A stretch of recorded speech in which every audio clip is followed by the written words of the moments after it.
This video is made possible by Practical Defense Systems, the best online security training at the lowest prices.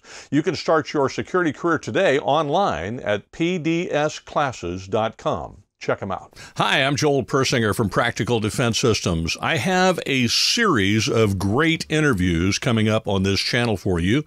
This is the first one. It's going to be with a friend of mine named Dave Weiner. Dave is a retired police chief, a former director of security at a rather large facility, and has a tremendous amount of history and knowledge and experience around law enforcement and the security world. He currently is the owner and founder of Secure Measures, a security consulting firm that does a lot of work with law enforcement, specifically in Los Angeles, but also now in Arizona and some other places. Dave was kind enough to come on with me and talk about mental health, not only within the ranks of law enforcement and security, but also how do law enforcement and security professionals address people with mental illness, since mental illness is not a crime. And this is sort of a cutting-edge conversation. It's pretty new, and there really aren't any established solutions. It's something that law enforcement is trying to figure out, and that security agencies, corporate security, and others are trying to figure out as well. So it's a very timely conversation. Now, I will tell you, Dave got his COVID booster, and I think he may regret it because he's got a serious case of the sniffles. So if you see him sniffling, now you'll know why. All right, before I go to Dave, the one last thing I want to remind you is that sometimes YouTube does not like the kind of content that will appear on this channel because since it is security-oriented, there will be firearms content on the channel periodically. That's why a lot of armed citizens watch this channel as well, is because there's a lot of things that pertain to them. Well, YouTube doesn't necessarily like firearms content. I've discovered that on Gun Guy TV. So instead of just leaving this channel on YouTube, you'll also find it on these alternative locations. So if you would prefer to subscribe on one of those places, I suggest you do so. You may want to do so anyway, just in case this channel goes away or YouTube deletes a video, you will always find it on one of these alternative locations. Okay, let's go talk to Dave. Dave, thank you very much for joining me. I really do appreciate it. By the way, I love your sign, love your shirt. I haven't seen those before, so that's pretty cool. We're going to talk about a number of things today. You gave me a list, which I think we'll come back on and do all of these because you gave me an outstanding list. But I think maybe the key one from what we were talking about a few minutes ago before the show is to talk about handling, I don't know, handling I guess is a good word, mental illness calls or just interactions with mentally ill people. I know law enforcement is sort of struggling to figure that out. I assume that security is as well, no? Absolutely. I think it's across the board, and you know, I would even use the term first responders in that context. Both security, law enforcement, fire, EMS, everybody's sort of struggling to catch up with what I would consider the mental health crisis that is currently happening in our country. Well, and security, in my experience, tends to lag behind law enforcement in just about everything. Law enforcement sort of is the, for lack of the petri dish, I guess, or the test system for security, because security doesn't want to adopt things that law enforcement hasn't tried yet, because then they're on the liability side of trying it. So where do you see security in this situation? Are we lagging behind in training as well as in that area as others? I would absolutely say so.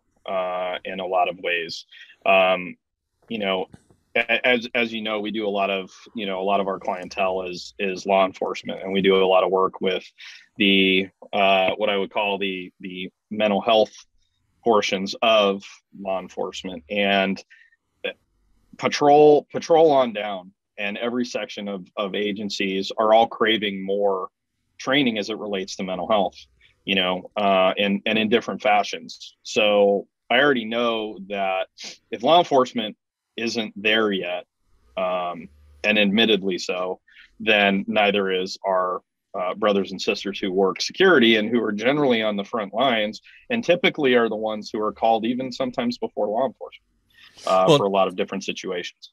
Yeah, I was just going to ask you about that. Some of this, the law enforcement struggling to address this has got to be addressing the mental health of officers. But you're also talking about addressing contact with mentally ill people on the street, are you not? Yes, 100%. How is that changing? How is the approach changing, or is it? Actually, it's changing quite significantly. Earlier, I think it was either in 2020 or early 2021, the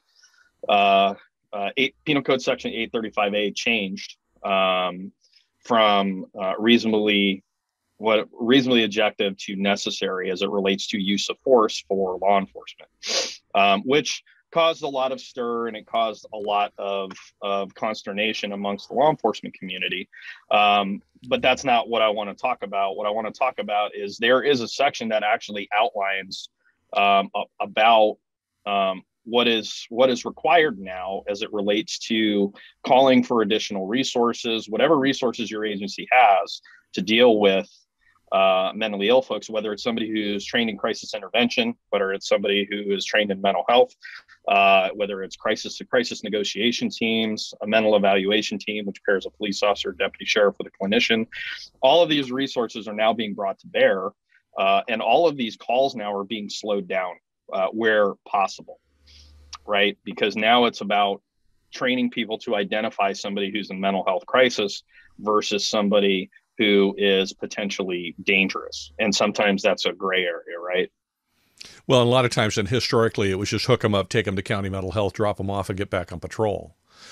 And you're telling me that's changed. There's a lot more. Sounds like there's a whole team involved now, as opposed to just the patrol officer making that executive decision on the fly. Is that what you're telling me? Absolutely. There are, at least in LA County, I can speak for because of the work I'm doing there. There are monumental efforts to cross agency lines, to cross department lines in order to collaborate and work better. So there are better outcomes for those who are in mental health crisis, because, one of the things I share in a lot of our classes is having a mental illness isn't a crime. It's just not.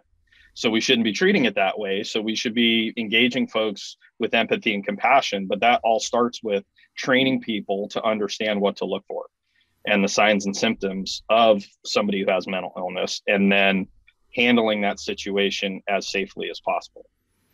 How much does the stigma, there is a stigma associated with having a mental illness, and you just said mental illness is not a crime, and that's true, but there is a stigma associated with it that says mentally ill people commit crimes, and that's, people commit crimes. Sometimes it's someone who's mentally ill, but a lot of times it's not. How does that stigma affect what you're trying to do in educating law enforcement? Well, there's kind of a twofold process with law enforcement. One is focusing on the community and community mental health related issues, but also talking to first responders about their own mental health and how they handle that. And as you and I've shared, I retired from law enforcement in 2019. I do have PTSD. I'm very open about talking about those things. And that PTSD comes from a variety of either job related and or personal related matters. But that doesn't necessarily mean I'm broken. It doesn't necessarily mean I can't function or go on. The more we talk about these things, what it does is it lessens the stigma of people feeling like they're alone. You see this a lot with military folks, and that's why there's such high suicide rates with our military folks, because when they transition out of the military, they feel like, well, I don't have anybody, or I'm all alone, or I'm the only one that's experiencing this, which is really a misnomer. Actually, a lot of people are experiencing that, but they just don't have the connection yet. I think in order for us to remove the stigma, to your point, is to do whatever we can to continually bring this conversation to the forefront. Well, a lot of it is educating the public. Wouldn't you agree? 100%. How much is, this is stuff, I hate to say it, but this stuff costs money. And we've had this I shouldn't be terribly opinionated, but I already am, and I'm probably going to get in trouble here, and I really don't care. We have this idiotic and insane defund the police thing that they've been trying to do. How much does this defunding of police, particularly up in LA County, I know the sheriff has been struggling with it, how much is that affecting this effort to try to address these issues within law enforcement?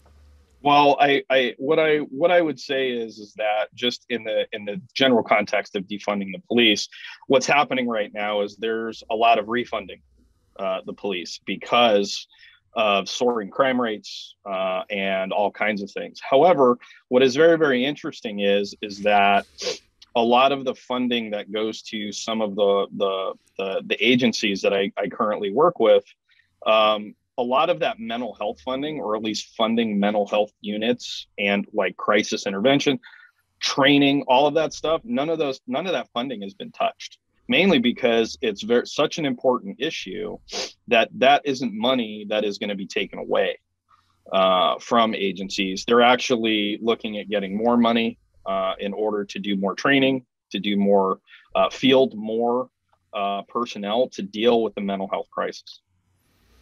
You know, I'm going to allow me to demonstrate where defunding the police is concerned, because you're talking about refunding the police, which tells me that you've discovered that defunding the police doesn't work. So allow me to demonstrate for you if you're watching. I mean, come on, that was fairly obvious to everyone, wasn't it? How would you say this affects the security industry? Because we've talked about law enforcement quite a bit. How does this affect the corporate security team, the average security officer maybe on patrol in a residential neighborhood, or any professional security organization? How does it affect them when they are arguably behind the curve on this more so than law enforcement is? So I think, we're in really unique times right now with the pandemic. And I don't mean to kind of veer off topic, but I think it's an important tie-in to your question, because there's a lot of organizations that are kind of struggling with bringing people back to the office. Well, crisis calls, and I'm going to speak just for LA because that's primarily where I work in. But crisis calls have soared. Like I want to say I heard a number was like 600 to 800% over the course of the pandemic to crisis lines within LA County. And don't quote me, but I go to a variety of meetings, and this was probably mid to like maybe 3/4 of the way through the pandemic. So skyrocketing. And it's already showing that people have issues with depression, anxiety. Now you're bringing all of these people back to the office in some cases, where people are now going to be interacting with one another. And I know corporate security teams already have their hands full with cybersecurity. They need to worry about physical security. They need to worry about, workplace violence and all of these other things. And by and large, just to kind of highlight, most people with mental illness are not dangerous. But when you start adding in self-medication like alcohol, illegal narcotics, that's when people start acting out in ways that they wouldn't normally. And I think corporate security teams and uniform security need to start paying a little bit more attention to these organizations that are now starting to bring people back, and start keeping an eye on, not just the physical safety, but also the psychological safety of the organization, because you're going to have people that are relatively, and what resources can you bring to bear?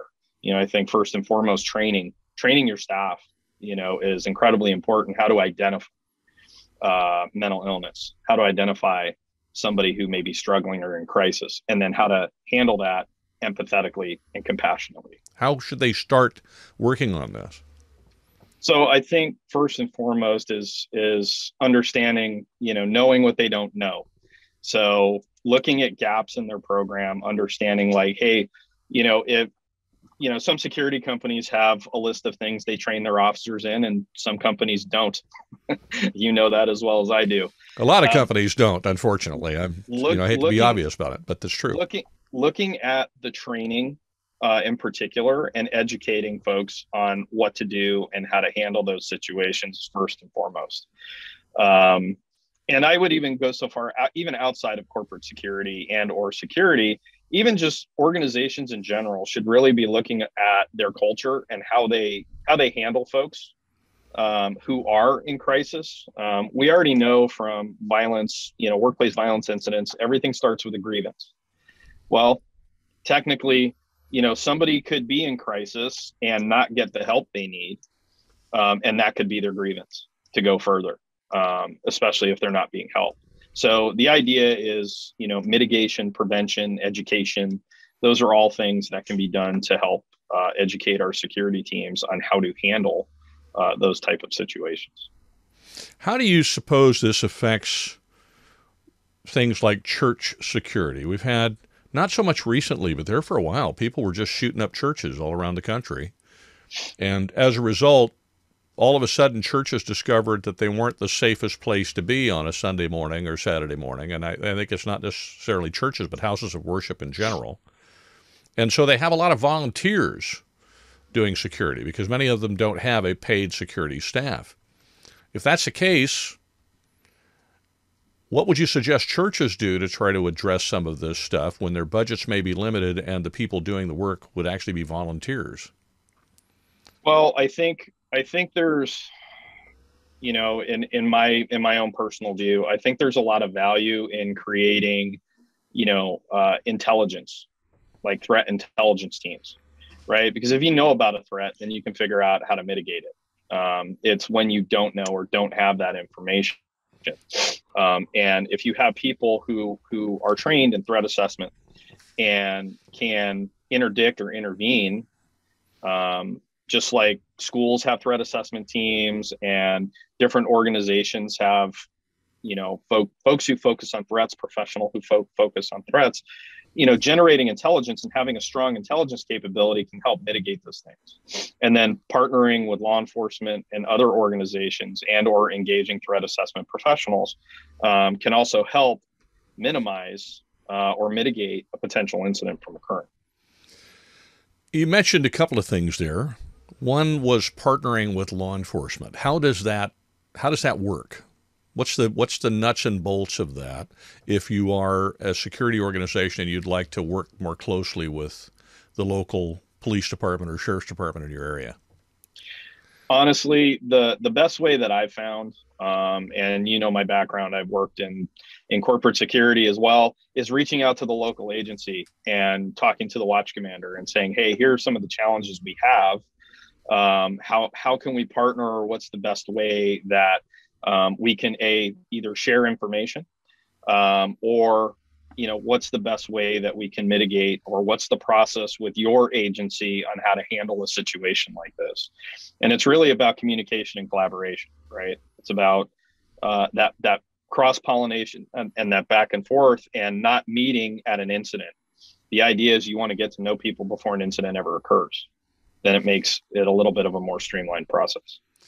Is this something that should be addressed more by private companies of your own, like your own, and within the corporate structure of businesses? Or is this something that the state of California should try to look at from the standpoint of mandating additional training for security? Because I don't want to be negative about it, but I think it's true because I own a training company, and I can tell you that the security guards are trained to the absolute minimum as far as requirements are concerned. And as a result, it's really on the private sector to decide to invest in that additional training, and so often they don't. And for understandable reasons, they're trying to look at a bottom line, and as you say, they're just trying to put, get somebody that can fog a mirror and put them there because they need the billable hours. Yep. So what do you think? Is this more something companies should start investing in, or is this something that the state should start requiring? Well, you know me, I'm all about risk management, right? And liability. So the reality is that the general public perception out there is, well, if I call security, they're going to come address my situation, right? Just like if somebody calls the police and says, hey, I have something going on, and then something happens. Interestingly enough, and again, diving a little bit off topic, I saw an article on LinkedIn that was posted by a colleague that talked about the state of California is actually looking at revising the use of force standards for security guards, just like they revised the use of force standards for law enforcement. So I think there's going to be some more regulation in that area. But the reality is that if you're failing to train your staff in basic things that should be, you're buying a lot of liability for your organization.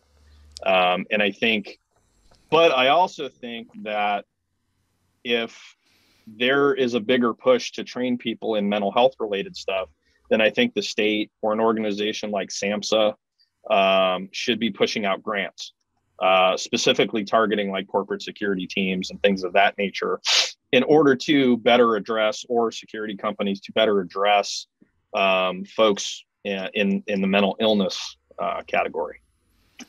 In a perfect world, which we're both old enough to realize we don't live in, but in a perfect world, how would law enforcement and security work together to address this issue of not only mental illness within the ranks and the stressors of the job, but also addressing calls for service that involve potentially mentally ill people? Well, I think speaking the same language, again, it all goes back in my view to communication and understanding. As an example, in LA County, they have a lot of resources as it relates to mental health calls, right? The MET team is one example through the Sheriff's Department or LAPD. They both have very similar programs that pairs a clinician with a deputy or police officer. So they're the ones that are basically what has been referred to as a mental health SWAT team, right? They roll out and they're the ones that slow things down.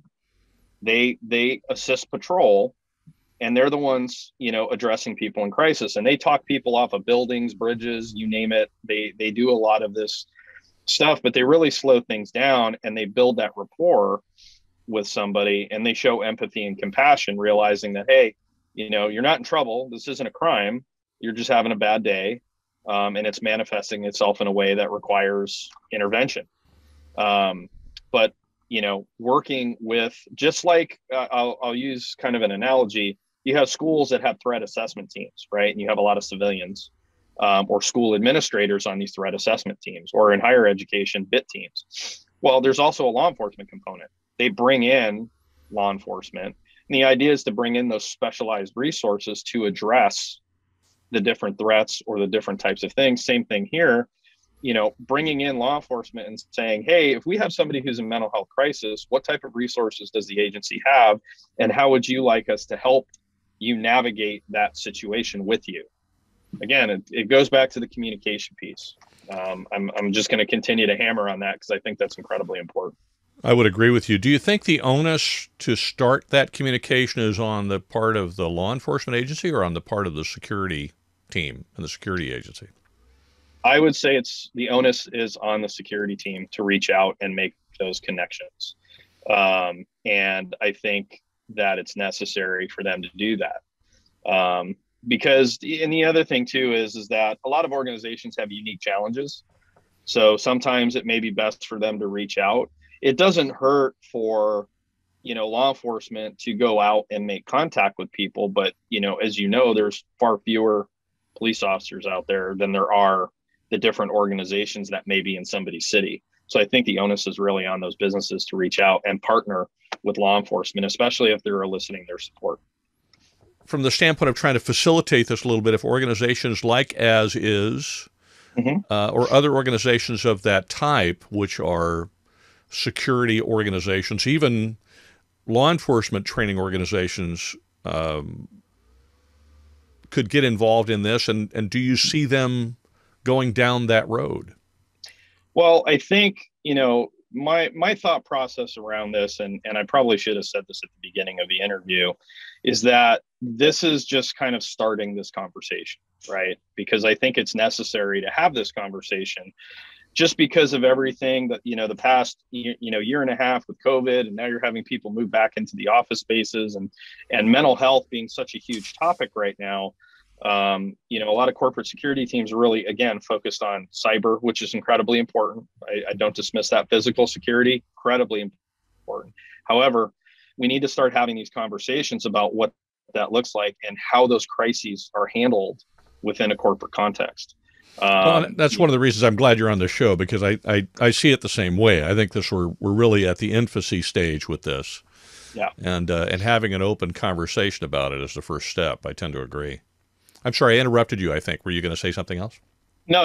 It was really to your point. We are in an infancy, and it's something we need to start looking at. I wouldn't profess to have all the answers. That's for sure, because every organization, corporate security and or uniform security, operates very, very differently depending on the industry they're in and the culture of those organizations. But I think it's something that needs to be put on people's radar for sure. And how are we going to navigate and handle those situations? Can we pivot a little bit? Because we've talked about law enforcement quite a bit. We've talked about security quite a bit. But we have a new component in a lot of ways, which as you know, I fully and completely support, and that is the armed citizen. Sure. And we've had for many years, particularly in California, we've had armed citizens in their homes. And in some places, we've had armed business owners in their business. But now we have a growing population of concealed carry permit holders who are carrying in public places. And as I said, you know me, I'm all about that. I'm of the opinion that the more law-abiding, armed, trained citizens we have walking around, the safer we all are. But it does add an additional component when this citizen is confronted by somebody who may be mentally ill, and then perhaps they address it well, perhaps they don't, but one way or the other, law enforcement then receives a call for service. Do we not need to start also talking to these citizens and helping them understand how to interface with law enforcement, how to react or respond is probably a better word to someone who might be mentally ill? What are your thoughts there? That's a really, really good question. I think folks by and large that, do carry concealed and do stuff, have a good amount of training on how to interact with law enforcement, because I know that's part of the concealed, carry part of their training is how to interact with law enforcement. So I think that piece is already there. The piece that probably isn't there and isn't talked about very much is, what if you're dealing with somebody who is mentally ill, how do you address that situation in a way that doesn't get you into a situation where you have to use force, right? And I think it's being able to, observe what's happening around you, assess what's happening, and then respond appropriately in a way that is going to, because here's the thing, and we see this all the time, and the news is famous for this in the media, but they're always going to put, whenever, unfortunately, law enforcement engages somebody who's mentally ill, what's the title of the article? Law enforcement kills, police kill mentally ill man, right, or mentally ill whoever, right. Unfortunately, what's going to end up happening is you're going to have citizens who may intervene in a situation that they think is a life safety matter, and it's going to say concealed carry permit owner kills mentally ill person. It could easily say that. Now, obviously, we all know that that's just the title. There's always more to the story, and a lot of times the story you read doesn't really align with the title. Yes, but does anybody actually read the story? I know I do. No, yeah, a lot of people don't. I do too, because I'm interested to hear, the components of really what happened. But I would always, you always try to err on the side of caution, and I think training people to identify mental illness and somebody who could be in crisis, I think is important, because again, by and large, mentally ill people are not dangerous. And it's not a crime, right? However, if they are, and it's shown, if they're, self-medicating with methamphetamine or alcohol or other things, and it's untreated, then that can seriously make somebody deteriorate, and that can really cause them to act out and be violent. So mental illness alone doesn't make you violent, but the self-medication part is the part. And I know sometimes people have a split second to figure out, like, hey, I don't know what's happening. Well, is there anything we didn't talk about with regard to mental illness that you feel like we should have covered? No, I think we covered as much as we could have, again, because this is an expanding or an evolving topic. I think later on down the line, there'll probably be a lot more to discuss, but I think this is a great start. Well, and we'll come back and revisit it again. And Dave gave me a list of things that we might talk about in future interviews. So he's been kind enough to agree to come back, even though his COVID booster gave him a serious case of the sniffles. So you've talked me out of, you talked me out of going and getting one at this point, I think, just from listening to you sniffle. But we are going to talk later about crisis intervention and stabilization, de-escalation. We'll talk more about that at another interview. We'll talk about virtual simulator-based scenarios, because he has an outstanding brand new toy for that, which is pretty cool. And we'll also talk about some principles of security leadership that are very important. And again, not only was Dave a police chief for a number of years, but he also was a director of security at a rather large organization. I don't know whether I can name it or not, so I won't. If he wants to do that, he can. And so we've been friends a long time.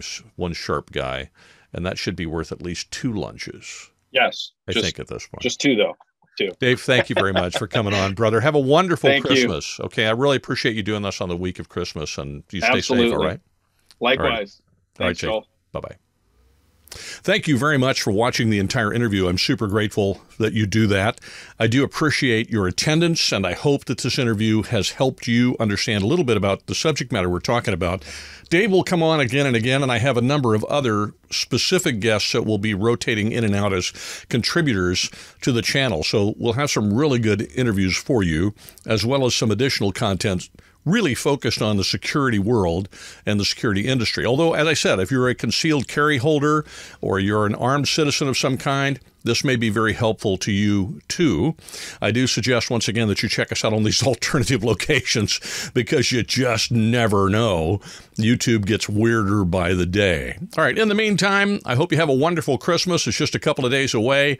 And please stay safe out there. It's getting tougher by the day in this country, and the streets are getting more dangerous. So watch your back and stay safe.